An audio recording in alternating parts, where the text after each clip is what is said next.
was insane. In this game, I'm kind of thinking the same.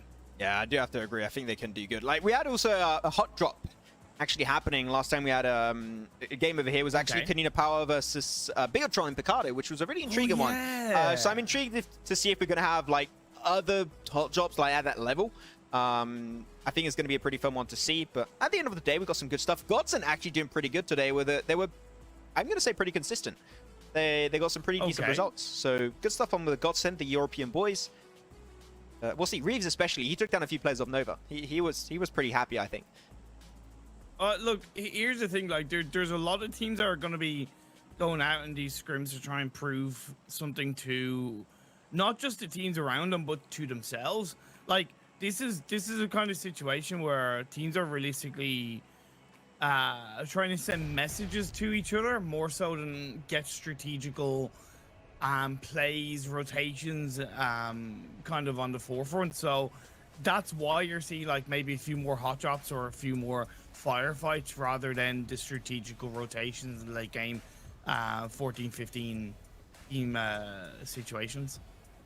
Exactly. So I'm just looking. Everything's good. We're not going to have any face cam on my end, so on the stream, so we should be having a buttery smooth experience on this one. This is actually a decent circle, pretty central. We're not going to have too much to talk about. It goes really in favor of that plane path. As Bigetron now, Konina Power, they're not going to be here, so Picardo is going to be free real estate for the Bigetron boys. But I'm especially talked about Nova. They're actually going to be taking potentially their very own fight on next to Minas Generales, and also inside San Martin, we've got a big fight happening up there. It's going to be Team Secret versus Futbolists, just like it happened on last game. Okay, so Team Secret, you can see that they're looking to pull something out of the bag. They do get an initial knockdown into Lutz, the second one onto Lavaz, and that's pretty good stuff from Rex. Yeah, Rex doing some good work for his team. If they can actually find a squad wipe onto Futbolists, they could even go for the res onto Highboy and then get something done. But I was talking about this earlier, Imperium. You got so many boys in this tournament. Like, you got Fireboy, you got Powerboy, you got Highboy, you got like I think I'm forgetting some boys, but like it's too many boys. I really don't know how to respond to that, to be perfectly honest. Another knockdown until Lavazin puts Futbolists down to just 2 players. I like the fact that Team Secret are somewhat respecting this to maybe, you know, play outside the building a little bit, go for the revive onto Highboy. Although it's a little bit risky, I kind of respect that, because playing around the different levels of this building, there's never 100% security that you're going to win the engagement, that you're going to win that fight. Yeah. So having that man advantage, that's a much bigger you know, kind of notch in towards the advantage of your team compared to just going for that 2-2 fight. Taking this time, this fight is pretty elongated, I do have to say. Seem like we're going to have a few smokes coming out slowly on both sides, respectfully. But like Futbolists are getting, like especially Soka and Lovers, and they're getting like pushed up. And Roman's actually going to join up on their position, but they're getting pushed up in really big fashion. Mad Toy's going to go down, and they were trying to make their way through a little dip in the ceiling. And Futbolists, now they're going to go for the re-engage. They find 2 knockdowns versus Team Secret. The flush is going to be instantaneous. Futbolists down to 2 players, as Team Secret, they only have 1 their end. Going to try and go to the last POV of the last player of Team Secret. Is actually going to be Rex. He's with no meds. He has nothing, Imperium. All he's got is his Uzi, his helmet, his vest, and a pocket full of dreams, to be perfectly honest. Flash being thrown out by 2 members of Futbolists. Pre-fight's going to come through, but their X is going to go down, and Futbolists come out on top. Yep, to be expected there. Futbolists, they have the man advantage. I would have been surprised if it didn't go their way in those finishing moments. Going to head now over to the fight I did mention that was going to break out eventually. That's going to be Nova-XQF versus Aerowolf. 2 teams that have been really, really strong in the course of this year of 2020. Aerowolf did maybe throw a few opportunities away when it came down to that Sanhok game, and I think that here I want to see them make up for that and really get a good fight versus Nova. But like, they're in a position, Minas Generales, where if you can avoid the fight, I would do so, because no one likes fighting here.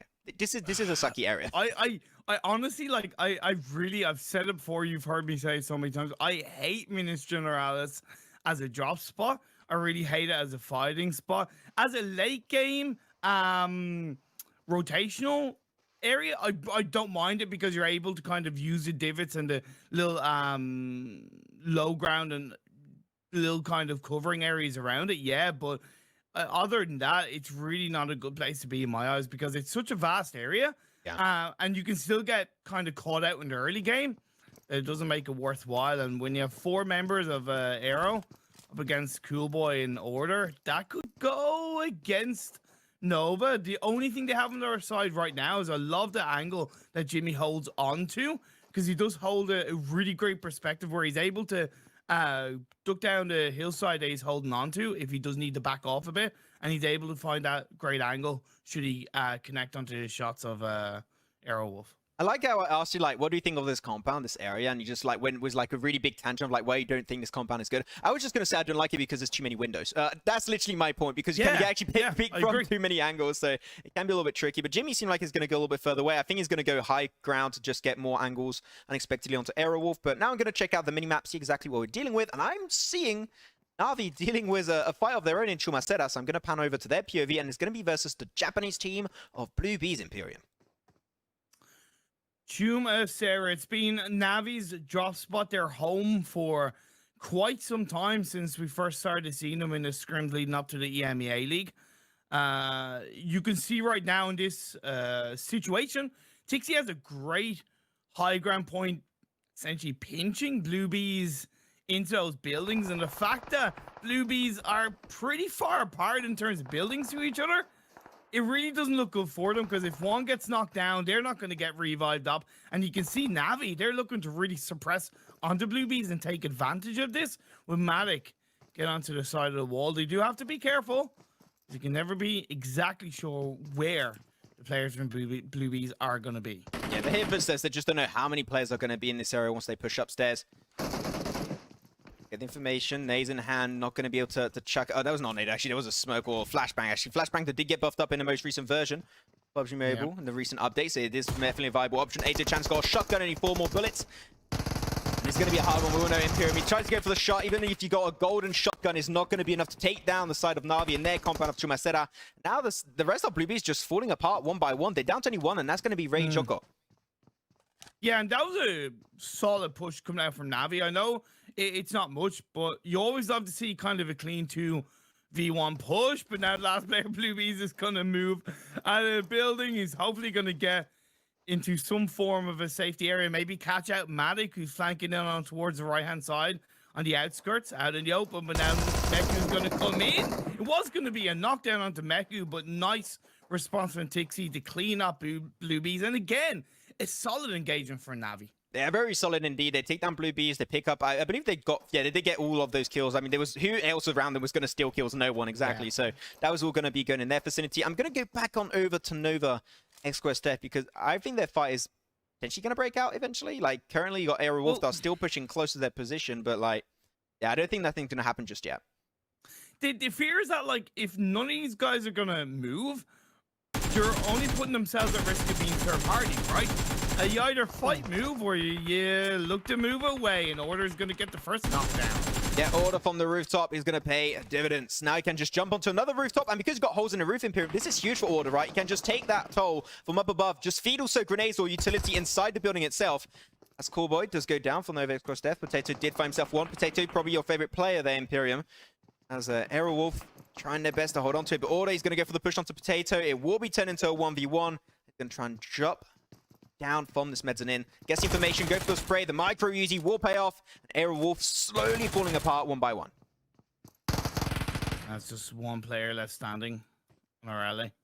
Further back, he's going to have to try and move away. The good thing is that the revive is going to come through onto Coolboy, so in theory he has a bit more time to play around the disengagement. You can see Jimmy once again kind of flanking on towards the high ground above the water tower. So it means that the last player, Aerowolf, is most likely going to get in some way called out. I like the fact that, on a side note, with phase 2 popping up, Loops decided, who would have heard those shots on their rotation on the northeast, that they didn't look to get involved, that they're playing for their own focused gameplay, and that was really good stuff coming out from Loops. I'm going to go actually to the POV of Kowalski. I always wanted to say his name. This is my first time casting Loops, and like, right.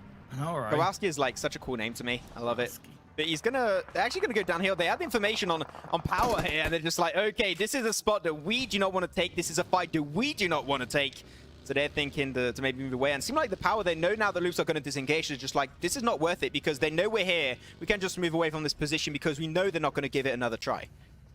Yeah, and kind of looking at this phase 2 circle shift, the key areas you're looking at is definitely the high ground above Picado would be a really good spot to hold on to if you're coming in from either the outskirts or if you're able to cleanly rotate towards that area. And then you're kind of looking towards the high ground to the north of Vincere. It's not as high as preferably B, but considering a lot of the terrain is relatively flat for this phase 2, at least close to the center of the circle, that's where I'd recommend. But what I do like is that you have 3 teams now towards the center of phase 1. You have Godsent, you have BTR, and you have A1. Yeah, Bigetron didn't have to go too far away as they did drop in Picado prematurely, so it should be okay. Zuxi is scouting a little bit far versus Godsent, so something to keep your eyes open for. As so slowly but surely Renara is going to get pushed up for Aerowolf.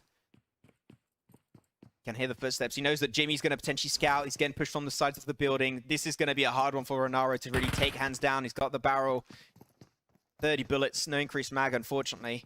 But Jimmy now, he knows that like he can't peek from the windows anymore, so Jimmy is going down the hill slowly but surely. He wants to join up on the mix and give potentially this opportunity for his team to take that fight 1v3. Aerowolf, last player on Naro. Now here it is, the push is going to be happening.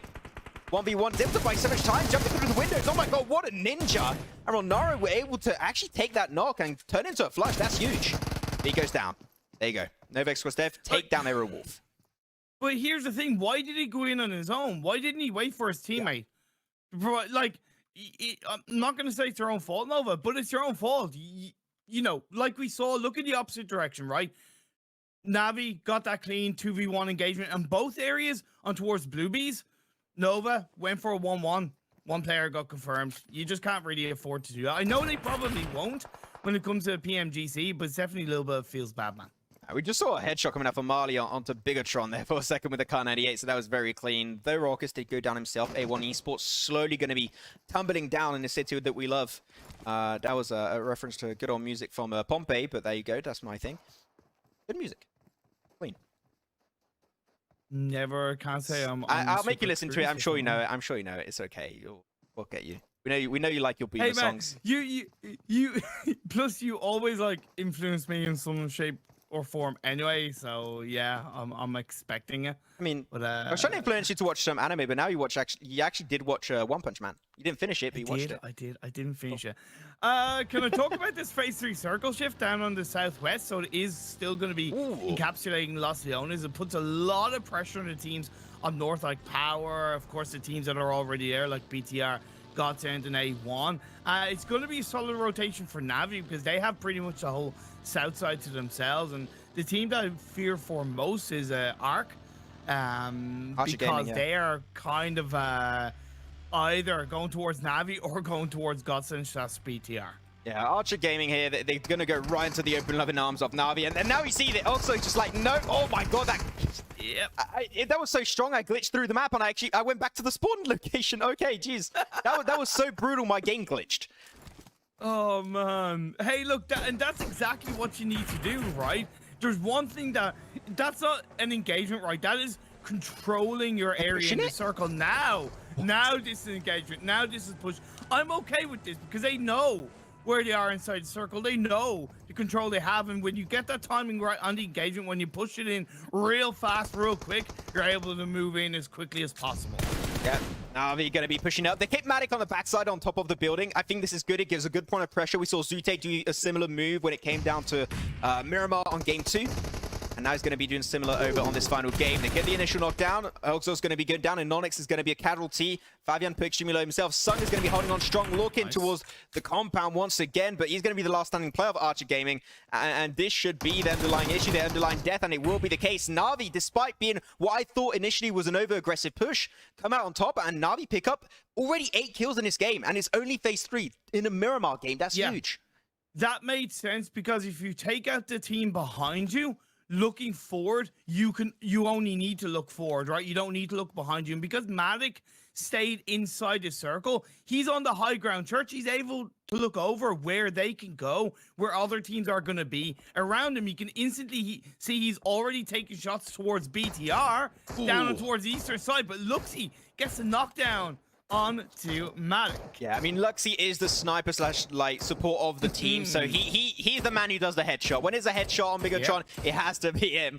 But Bigetron's still able to do some really good stuff at the end of the day. I'm so happy to see actually the Bigetron did not lose a player after that great headshot from Marley of Godsent. So they were able to get the rares, get back as a 4-man team. I would love to see a Bigetron chicken dinner happen today. I think they've been struggling a little bit. It is Scrims. They may be trying a few things, trying on error. They're struggling a little bit, but that's fine. Or I'm sure getting into the PUBG Mobile Global Championship, like PMWL, they kicked off the tournament with 2 chicken dinners back-to-back on the first day. Fair. So fair. Do not underestimate them. They're still going to pop off. No, not at all. I really like the rotation on the previous circle from A1. It was A1 indeed. And then with this phase 4 circle shift, it's gone centralized towards this area, still on the edge of Los Leones. Loops decided to rotate into Los Leones, which I think was a little bit risky. However, because of the circle shift, it's paid off because now they're on the edge of the circle, on the edge of the city, and will have sightlines over the other teams. I'm going over to A1. So A1 actually are the team that did win the first Miramar game, as a point of reference. They were the team to actually take that one, so it really shows up in big style. Power, they're still going to make their way inside the compound of Los Leones. It could be contested by Loops eventually, so they've got to keep their eyes on the prize. As RRQ Athena, they got their eyes set. They're not on the prize, they're set on another team, and that's going to be actually Godsent. They're going to go for the crash. They find a kill onto Navi. Navi's going to go down. Godsent, they still got Raucus, they still got Marley. But now they've got to go for claws, quarter bites. No more headshots for you, my friend Marley, as Marley's left as a 1-man team stranded in this compound in a 1v4 versus RRQ Athena. They do have one member knocked away, so it is basically a 1v3. He's fine forward. Can he go for double? Yes, he can. Marley maybe clutching it. Goes to the opposing side of RRQ Athena. Down to only one player, but he has to reload, and he's able to actually maybe get the surprise back onto B11, and he does go down eventually. The reload, Imperium, the reload could have changed the future of that fight. So close. Yet so far, great effort from Marley in a clutch heat of the moment situation, but it didn't work out for him. We are down to 8 teams, 32 players. I love the rotation coming out from Execute Right, led by Zute. They are pulling off a great rotation down in the southwestern side of the circle, pushing Navi back a little bit.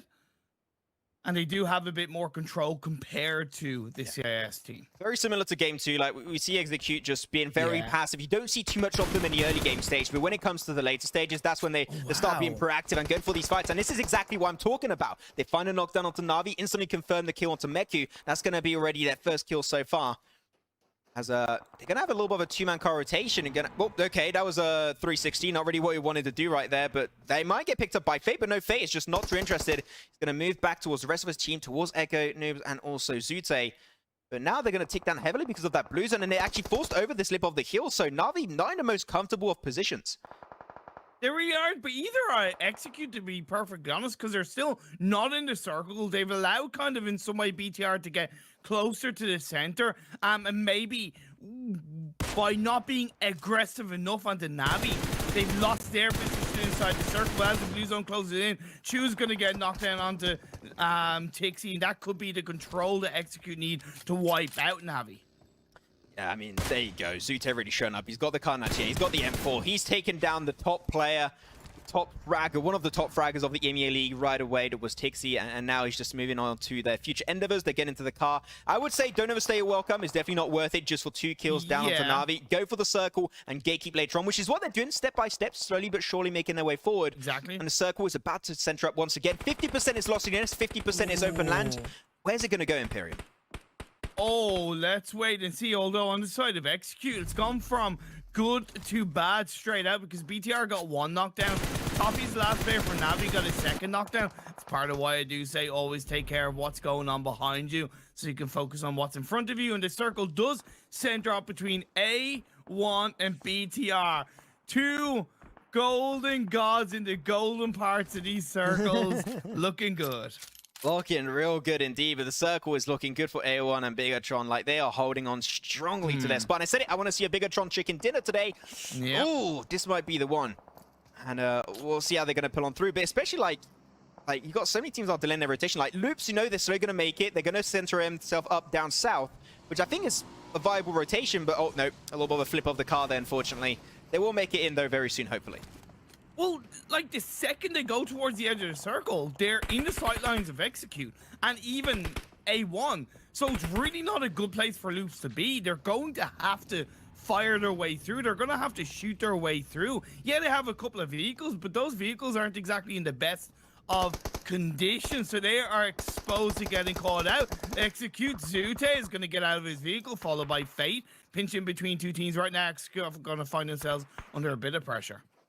Yeah, definitely a little bit of a troublesome spot for a lot of these teams. Power going to find himself a few players of a elite, and seem like overall we're going to have a hard fight. RRQ Athena and Power up in the northern side going to take a huge fight for themselves. But Bigetron, they got the tippity top of the mountain in this circle, and they're just looking up on the north, they're looking out down south. They want to try and pick as many frags as possible along the way.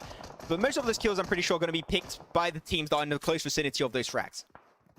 Yeah, 110%. We do see XQ go down. Loops did do what they needed to do to push in towards the North American side, and I kind of like that from Loops. They realized they needed to get that engagement. All Power now going to come up against RRQ, gatekeeping this team on the northern side of this circle. Oh, that was nice. I like it. 6 teams still in this game. Now RRQ Athena still taking a fight. They got it, like, not only that, like, the 3 teams up north, they're gonna have to cross over this road. Like, eventually, unless we have a really big hard shift up north, which, like, the odds of that happening are pretty slim. But, like, they got to think of the future of what's happening next. And here, crossing that road should definitely be their top priority after taking that fight versus the remaining teams. And I think that's why they're taking the fight, because at least they're grabbing kills before they have to move across the road. So at least they're grabbing extra points. And I agree with how RRQ are playing this. Yeah, I think it's definitely they're trying to make sure that no one's going to backstab them later on in the game. So I think that's a good call. RRQ Athena. A lot of smokes and utility coming their way, but it seems like Bigetron are slowly going to be contested. And Loops, they're actually making their way down south, as they're trying to make it uphill, but they got not only one team to take care of Imperium, they got 2. They got A1 Esports, they got Bigetron. This is maybe a little bit too much for the PMP America's team to actually make it through, but it is Loops we're talking about, so anything is possible for them. Plus, they do have the circle, so they don't need to move from where they are. BTR are the ones that have been pinched out from this circle shift on the next phase. However, the good thing is that they do have the high ground advantage over the likes of RRQ and Power, who are also outside the circle.